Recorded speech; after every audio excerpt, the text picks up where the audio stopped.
কোনে কোনে মুক্তি করিলে সজন মই তোক কইল সৃজন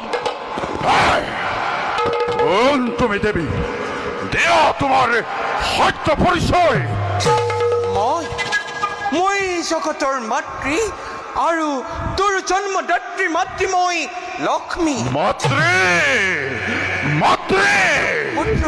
দিব হেতু মুখে কৰিল সজন কি কাৰ্যময় কৰিম সাধন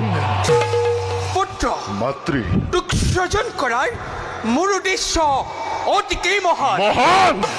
অলপ দিনৰ পাছতেই এই পৃথিৱীত পুত্ৰ এই পৃথিৱীত মহাপ্ৰলয়ৰ সৃষ্টি হ'ব প্ৰলয় মহাপ্ৰলয় চাৰিওফালে পানী চাৰিওফালে পানী কেৱল পানীয়েই থাকিব নাই মাতৃ পুত্ৰ এই চাৰিওফালে যদি পানী এই পানী হয় তেন্তে আমি জীয়াই থাকিম কিদৰে মাতৃ অসম্ভৱ মাতৃ অসম্ভৱ